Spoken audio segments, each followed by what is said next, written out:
예, 10시 10분 지나고 있습니다. 지수 한번 확인하고 시황 해설하겠습니다.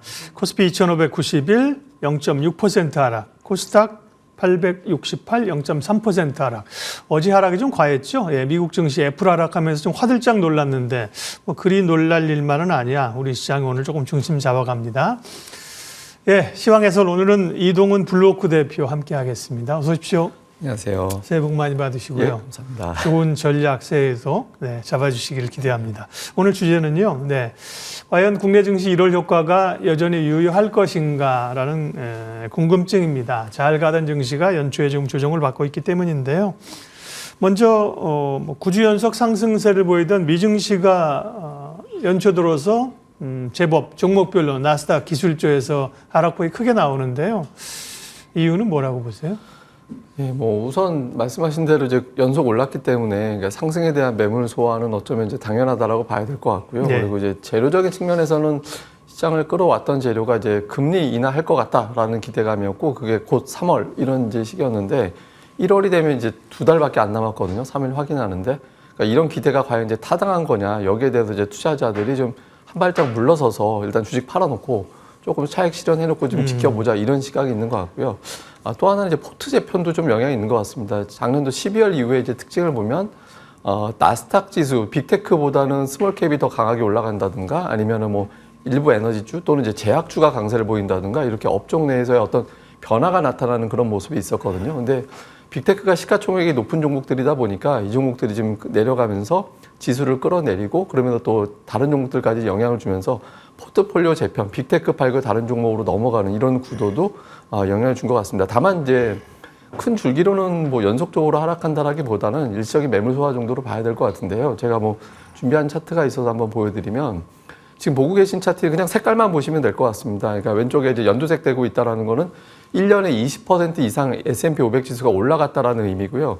그 옆에는 그 다음에 어떻게 됐냐라는 건데 연두색은 그 다음에도 올랐다라는 거고 색깔이 좀 다른 색으로 나온 건 그 다음에 빠졌다라는 건데 대체적으로 오른 애가 많았네요. 그 다음까지 80% 정도 확률 됩니다. 그러니까 80% 정도 되고 평균적인 상승률은 한 10% 정도 되거든요. 네. 그러니까 전년보다는 좀 덜 올라가지만 그 기조가 좀 유지가 됐다라는 점에서 보면 S&P가 전년에 그냥 오른 게 아니라 20% 이상 올랐어요. 예, 그러니까 1950년 이후에 이제 20% 이상 올라간 해를 봤더니 다음에도 올라갔더라 이런 걸 통계로 봤을 때는 올해도 좀 속도 조절은 되더라도 뭐 추가 상승할 가능성은 여전히 있다 이렇게 봐야겠습니다. 네. 미국 주식시장 지금은 일단 이 과매수에 대한 이 조정으로 좀 보셨고요. 그러면 이제 앞으로 연초 이제 시장이 본격적으로 시작됐는데 시장에서 기대하는 기대 요인, 그다음에 또 리스크 요인 주의해야 될 거 어떤 게 있을까요? 뭐 기대 요인은 여전히 이제 작년에 이어져 왔던 금리나 기대감이라든가 이런 것들하고 물가도 좀 안정되고. 예, 그러니까 작년에 가장 걱정했던 게 이제 경착륙 우려였는데 이제 연착륙으로 바뀌어 있잖아요. 그러면서 좀 안도감, 기업들의 실적이 회복될 수 있다라는 안도감은 있는데 부담스러운 요인들은 이제 연준 오늘 FOMC 의사록에서도 조금 이제 나오긴 했습니다만은 시장의 기대와 다른 연준 인사들의 발언이 계속 나올 가능성이 있거든요. 그러니까 3월에 인하할 것이다라는 기대치가 있는데 지금 점도표는 3번인데 시장에서는 6번 기대하고 있는 거잖아요. 이런 차이가 나올 때마다 투자자들의 긴장감이 계속 높아질 가능성이 있고요. 또 하나는 이제 실제 또 지표가 어떻게 나오느냐. 예를 들어서 당장 이번 주에 고용지표 나오고 그 다음에 또 CPI 나오고 이런 지표들이 이어지는데 지표가 안정되는 수치가 나와줘야지만 3월 또는 3월에 안 하더라도 어쨌든 상반기에는 인하가 될 거야. 이런 기대감이 좀 유지가 될 수 있는데 지표가 갑자기 튀는 수치가 나오게 되면 3월에 인하할 것으로 기대했던 투자자들이 상당히 또 빠져나가는 그런 움직임이 나올 수 있거든요. 그래서 이런 부분도 있고 마지막 변수는 좀 대선 같습니다. 그러니까 대선이 열리는 해 초반에 연초에는 좀 고전하는 징크스가 있거든요. 그래서 제가 이것도 또 차트로 준비한 게 있는데 보고 계신 차트에서 파란색 선은 그러니까 위에 올라가고 있는 선을 보시면 되는데 그거는 평균적인 미국 증시의 연간 흐름입니다. 근데 아래 보시면 진한 검은색 선으로 보고 계신 게 대선이 열리는 해 이제 S&P 500 추이거든요.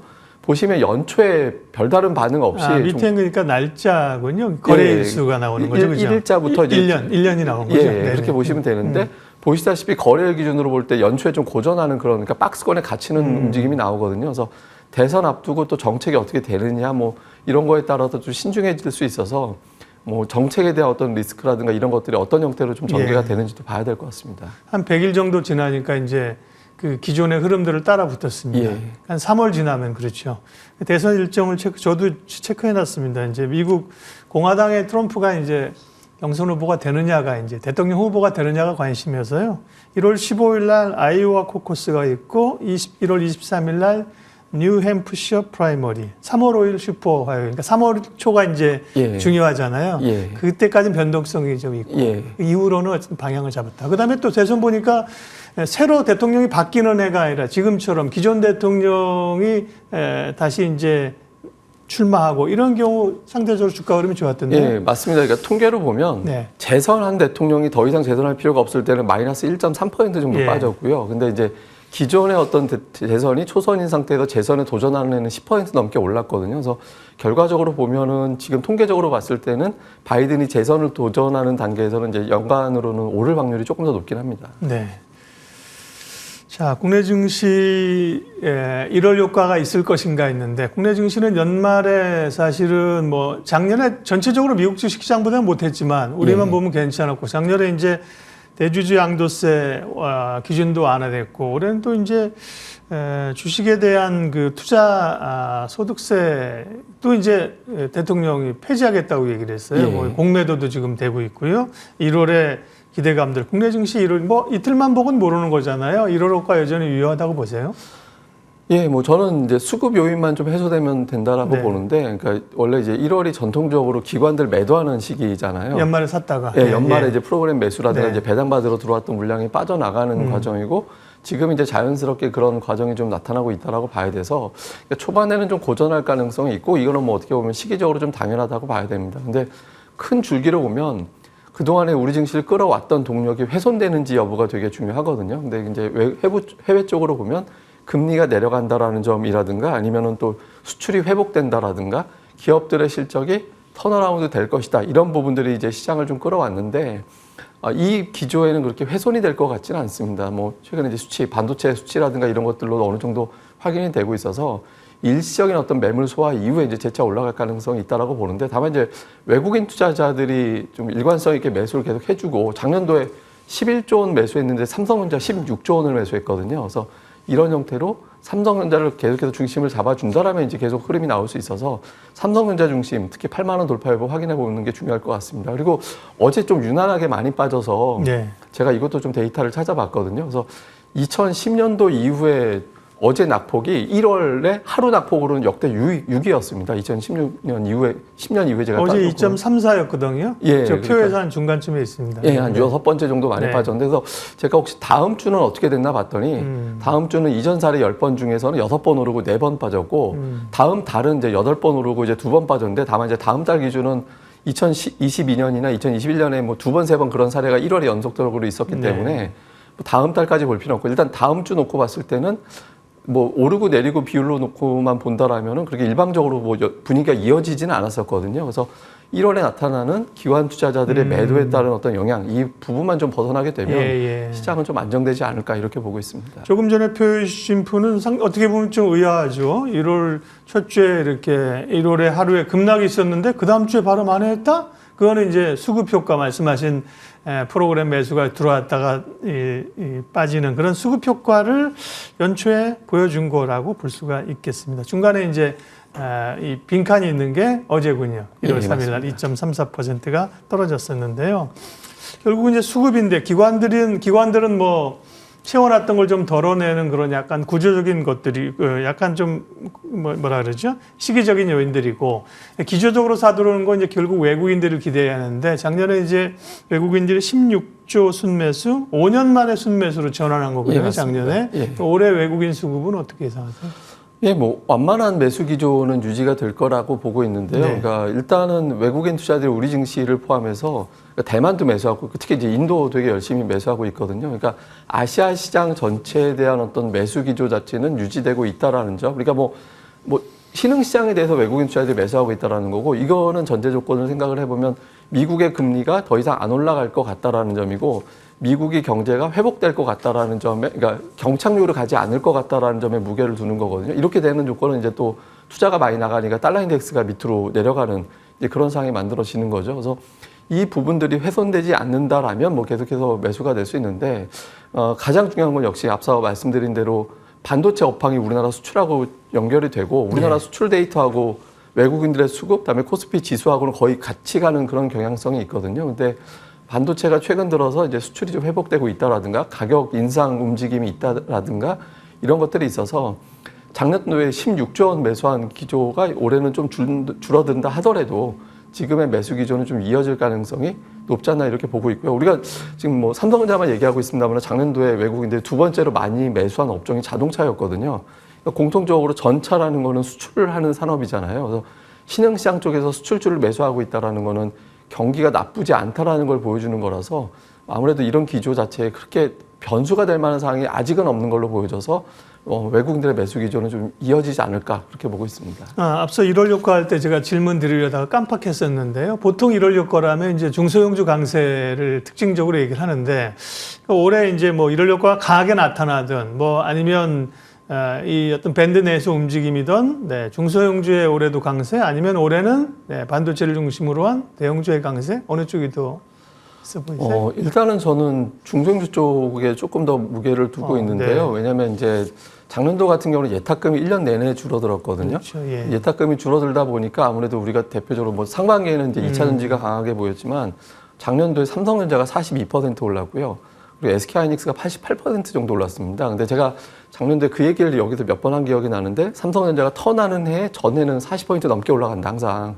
근데 결과적으로 보면 삼성전자 그렇게 올라갔잖아요. 근데 그만큼 올라가고 또 삼성전자가 상승이 1년에 그친 적이 없습니다. 하락했다가 상승 전환하면 딱 1년 오르고 끝난 게 아니라 적어도 한 번 정도는 더 연장해서 1년 더 올랐거든요. 근데 상승폭은 그만은 못하게 됐었는데 투자자들이 삼성전자가 올라가는 장이라고 판단이 되면 그 아래에 있는 종목군들에 관심을 갖기 시작하거든요. 그래서 지금 시장이 작년도보다 나을 것 같다라고 보면 아마 상승 시도가 나올 것 같고 또 하나는 코스닥이 작년도에 한 25%, 6% 정도 올랐잖아요. 그런데 놀랍게도 상승한 종목이 800개고요. 하락한 종목이 750개입니다. 연간 수익률로 따져놓고 봤을 때. 그러니까 투자들이 볼 때는 싼 주식이 되게 많은 거예요. 그래서 그런 종목들이 중소형주 쪽에 많이 몰려 있거든요. 그래서 이런 쪽에 대한 관심이 조금 더 높지 않을까 이렇게 보고 있습니다. 이제 보통 1월 효과는 중소형주가 강한데 올해는 조금 다르지 않겠느냐. 이제 반도체 중심으로 오르니까 대형주가 강할 것이라는 시각이 꽤 있어요. 그래서 여쭤본 것인데 중소형주의 상대적인 강세. 작년 말에 이제 또 예탁금 좀 늘었잖아요. 예. 그런 분위기를 말씀을 해주신 거고요. 결국은 뭐 집중을 해야 되는데요. 투자자 입장에서는 주도주가 뭐냐? 뭐 1순위는 반도체를 뽑고 있는 거고 연초 1월의 특징이기도 하지만 바이오가 막 치고 올라옵니다. 이게 1월의 효과로 끝일 것인가 아니면 적어도 올해 뭐 봄 상반기까지 주도주의 가능성이 있을까가 되게 궁금해요. 네. 그 제약바이오주는 사실은 11월부터 올라온 종목들입니다. 그러니까 11월부터? 작년도 11월부터 이미 올라와서 업종 지수를 보면 11월부터 올라오는 움직임이 있었고 미국에서 이건 우리뿐만 아니라 오늘 미국에서도 시황 브리핑 나는 코너에 이렇게 보면 제약주가 강하다. 올해 들어서 뭐 머크라든가 뭐 일라이릴리라든가 이런 종목군들이 강하다라는 게 나오고 있는데 제약주 강세 요인을 꼽자면 두 가지 정도인 것 같습니다. 우선 이제 금리가 내려가기 시작했다라는 점. 금리가 내려가다 보니까 투자자들은 조금 안 오른 종목군들, 그리고 금리 때문에 좀 눌렸던 종목군들이 대표적인 걸 제약주로 꼽거든요. 근데 제약주 같은 경우는 우리가 표현을 어떻게 해야 될지 모르겠는데 작년에 대체로 올라가지 못해서 우리가 해먹지 않았다라는 표현을 해야 되는지 이게 적합한지 모르겠는데 그러니까 시세가 나지 않았던 대표적인 업종이잖아요. 그러니까 작년도 11월 이후에 올라간 종목들을 보면 공통적으로 1년 내내 고전했던 종목들이었거든요. 자동차나 이제 네이버 카카오라든가 그리고 반도체 내에서도 잘 보면 기존의 HBM이라든가 이런 종목들이 올라간 게 아니라 제주 반도체라든가 어버브 반도체라든가 이런 종목들은 1년 내내 별 재미없다가 11월부터 올라갔거든요. 그러니까 상대적으로 1년 동안 고전했던 종목군들이 강세를 보이고 있는데 이 기조가 이제 지금 현재 기조에서 바뀌고 있는 게 별로 없어서 그러니까 조금 더 연장될 가능성이 있지 않나 이렇게 봐서 좀 제약주는 좀 더 올라가고 나머지 뒤에서 조금씩 순환하는 그런 형태로 보고 있습니다. 네. 그러니까 아직 올해 주도주의 윤곽은 사실 좀 상반기 좀 지나봐야 알잖아요. 그러니까 그렇게 확실한 주도주로서 자리매김할지는 좀 봐야 되는 거죠. 근데 이제 그 작년도를 제가 한번 보니까 2차 전지주가 예를 들어서 에코프로랑 에코프로빔이 2주 동안 10% 올랐고 다음에 이제 로봇주, 레인보우 로봇이라든가 이런 로봇주가 첫 주에 무려 40% 올라가면서 나 이제 갈 거야라는 걸 이제 처음부터 보여준 측면이 좀 있었거든요. 그래서 연초에 강하게 움직이는 종은 좀 선입견 같지 않고 좀 좀 주목을 해볼 필요가 있는 것 같습니다. 만한 후보군으로서는 예, 이제 맞습니다. 부상을 하고 있는 거죠. 예. 네. 그리고 이제 중심적으로 또 좀 봐야 될 관심 가질 만한 그런 업종, 뭐 주도 섹터로 볼 수 있는 업종 다시 한번 정리해 주세요. 그 작년도 말부터 잘 생각해 보면 외국인 투자자들의 매수가 누적이 돼 있는 종목군들이 강했거든요. 그러니까 제가 뭐 개별적인 종목을 얘기할 필요는 없는 것 같고 큰 업종으로 보면 상단으로 볼 때 외국인들이 작년도 연간 내내 특히 하반기 3개월 이렇게 추렸을 때 보면 1, 2위가 삼성전자, SK 하이닉스였고 네. 하이닉스 그다음에 기아, 현대차 이게 다음 순위고 네이버, 카카오가 또 일관성이 있었거든요. 그러니까 전차 군단과 인터넷 관련주들은 이제 계속해서 매수가 누적이 되어 있었기 때문에 그러니까 이런 종목군들 같은 경우는 올라가다 쉰다 하더라도 재차 상승 시도할 가능성이 있거든요. 그래서 자동차 같은 경우는 거기에 이제 부품 공급하는 업체들, 예를 들어서 뭐 성화이텍, SL, 현대오토, 에버라든가 화신이라든가 이런 류의 어떤 등등의 종목들에 대해서는 계속 관심을 가져볼 필요가 있고요. 또 네이버, 카카오 같은 경우도 오랫동안 고전해서 지금 저점 대비 많이 올랐다 하더라도 차트를 한 2년 정도 길게 열어놓고 보면은 정말 많이 하락해 있는 상태거든요. 그래서 그러니까 이런 류의 어떤 기업들에 대해서도 좀 이제 관심을 좀 계속 가져나갈 필요가 있지 않나 이렇게 보고 있습니다. 반도체, 자동차, 인터넷주. 반도체는 다른 의견, 이견이 없고요. 네. 인터넷주도 이제 꽤 올라왔지만 기대감이 여러 가지가 있는데 자동차는 약간 이견이 있을 수 있어요. 그죠? 외국인들이 그렇게 누적적으로 많이 샀네요. 근데 그에 비하면 주가는 사실 잘 모르지 못한 것 같습니다. 그러면 이제 결국 이제 개인보다 기관들이 많이 매도를 했다는 건데 자동차에 대한 특별히 완성차 업체에 대한 기대와 고민들이 꽤 큰 것 같아요.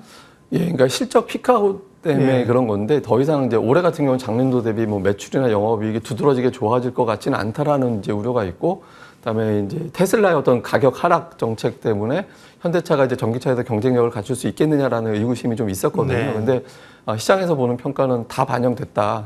이미 주가에 반영돼 있는 상태에서 주가가 너무 싸다라는 관점이고, 특히 최근에 이제 기아를 놓고 본다라면 주가가 은근히 좀 올라가 있는 그런 움직임들이 나타나고 있었거든요. 그리고 최근에 부품주들도 산발적으로 좀 상승 시도하고 있는 부분이 있어서 실적이 많이 좋아진다라는 관점보다는 대부분 악재가 노출이 됐는데 주가는 좀 싸다라는 관점에서 보면 좀 종목들이 많이 열려 있어서 네. 부품주들 쪽은 좀 관심 있게 보시는 것도 좋을 것 같습니다. 이들 종목이 지금 눈여겨볼 이 선발대이고요. 네.